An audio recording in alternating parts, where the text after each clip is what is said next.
The story begins in the quiet suburbs of Arlington Heights, Illinois. In 1993, a boy named Charles James Kirk enters the world into a family that would never have guessed the fire he would ignite in American politics. His father, an architect who helped build Trump Tower, and his mother, a former trader turned counselor, raised Charlie and his sister Mary with moderate Republican values. But by middle school, something had already clicked. Young Charlie devoured Milton Friedman, listened to Rush Limbaugh late into the night, and felt the first stirrings of a conservative awakening that would define his short but explosive life. Picture a lanky teenager in a dimly lit bedroom, highlighter in hand, underlining passages about free markets while the radio crackled with talk of limited government. That curiosity wasn't just intellectual, it was personal. Charlie saw the world around him changing, and he refused to sit idly by. He would stay up until the early hours, debating ideas in his own mind, imagining a future where young voices like his could reshape the nation. This wasn't teenage angst. It was the birth of a movement that would one day command millions. By high school at Wheeling High School, that fire turned into open rebellion. When the cafeteria started serving cookies, he believed violated some obscure school policy on nutrition, or perhaps just represented government overreach in his teenage eyes. Charlie organized a boycott. He didn't stop there. At 17, he penned a scathing essay for Breitbart that went viral, landing him on Fox Business. You can almost hear the defiance in his voice during that first national TV hit. A kid barely out of braces challenging the status quo with the poise of someone twice his age. Teachers whispered. Students rolled their eyes. But Charlie didn't care. He was building something bigger than high school drama. The essay spread like wildfire online, drawing praise from conservative commentators and scorn from progressive circles. It was the first taste of the polarization that would follow him for the rest of his life. In 2012, everything changed. Charlie dropped out of community college after just one semester, a bold, some would say reckless move, and delivered a single speech at Benedictine University that lit the fuse.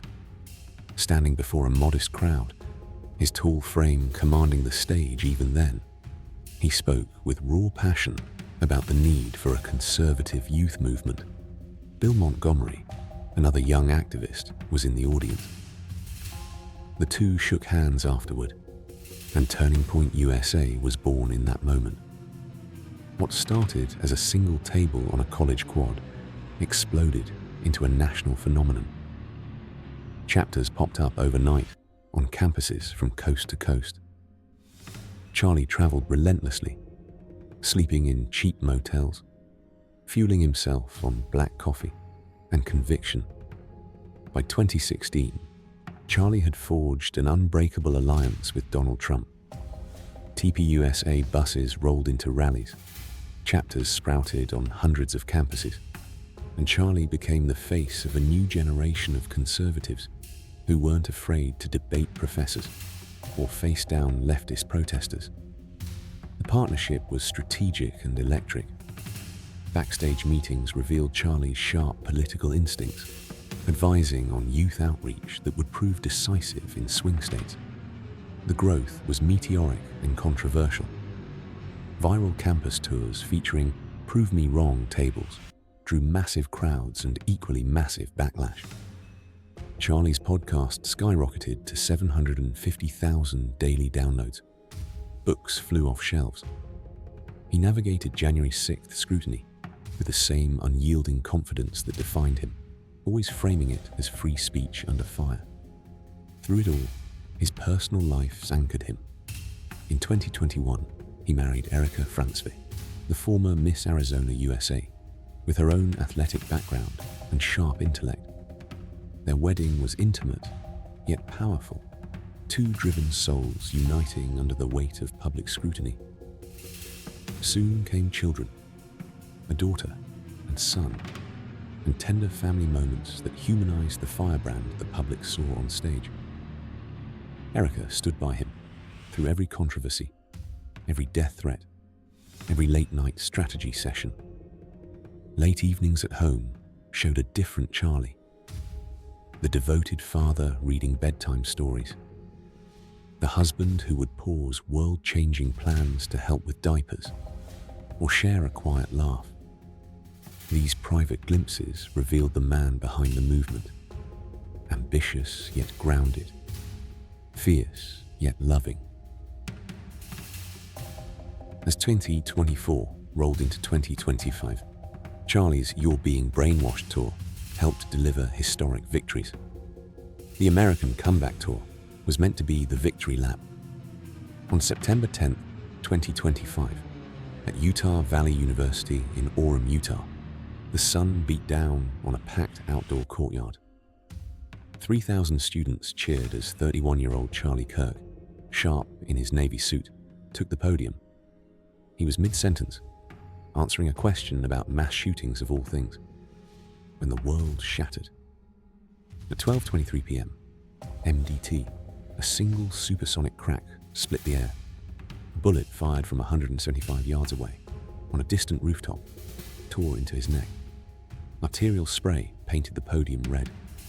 Charlie's eyes widened in shock for a split second before his tall frame crumpled. Chaos erupted.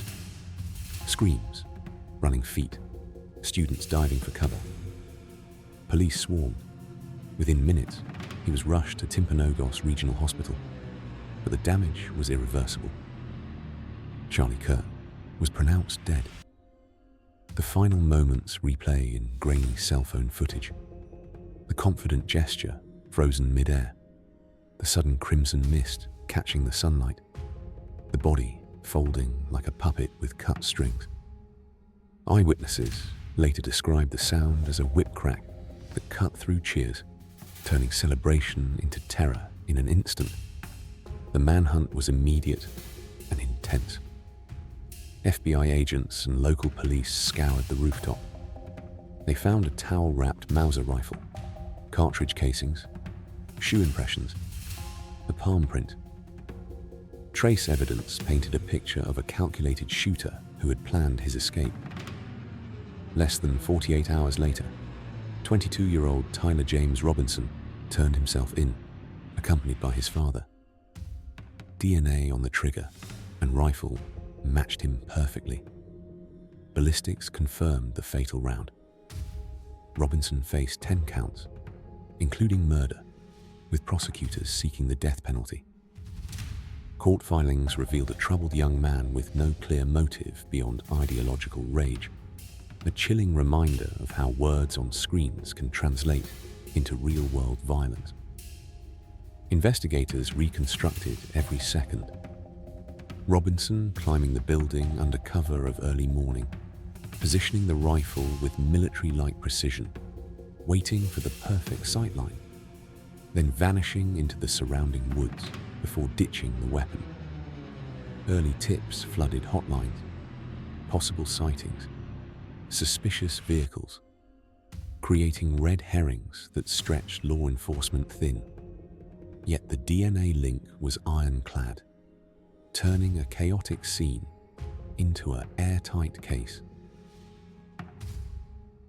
Forensic analysts in cool blue labs spent weeks confirming every detail. Microscopic fibers, gunshot residue, trajectory calculations accurate to the inch. Defense motions to seal evidence were denied. Preliminary hearings dragged on into 2026, each session replaying the horror in courtroom silence. Families on both sides grappled with unimaginable pain. Charlie's children, now fatherless, their innocent questions about why Daddy isn't coming home, echoing through the Kirk household. Robinson's family, facing a son accused of the unthinkable. their lives forever altered by one irreversible act. Psychologists profiled the shooter's detachment, the red herrings in early tips. The investigator who connected the grandfather's rifle through a casual family conversation overheard in passing. Erika Kirk, devastated, yet resolute, stepped forward immediately. She addressed the nation, vowing to carry on. Turning Point USA in Charlie's name, her voice steady, despite the grief etched into every line of her face. Vigils lit up campuses and cities. President Trump called it a political assassination and ordered flags to half staff.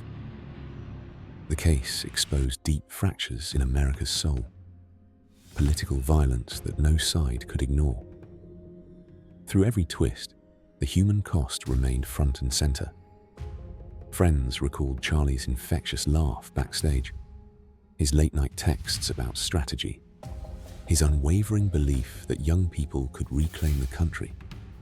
Erika shared clips of his free speech advocacy, reminding everyone why he fought so hard. Turning Point USA chapters swelled with new members, honoring his legacy. Streets were renamed, scholarships endowed, documentaries greenlit. Yet the wound lingered, a single bullet proving that even the most guarded stages could become killing fields. As the trial loomed, America confronted uncomfortable truths about polarization, mental health, and the price of public discourse. Charlie Kirk's rise from suburban bedroom dreamer to conservative empire builder had taken just over a decade.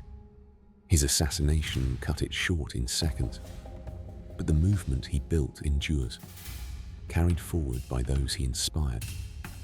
The evidence is ironclad, the loss immeasurable, and the questions remain. How do we protect voices in an age where disagreement can turn deadly? What does justice look like when politics bleeds into tragedy? If you're as hooked on this case as we are, make sure to follow the channel right now so you never miss future deep dives like this. Hit that like button, subscribe, and turn on notifications so you never miss the next wild true crime story. We've got plenty more coming. Thanks for watching. Stay curious, stay safe. See you in the next one.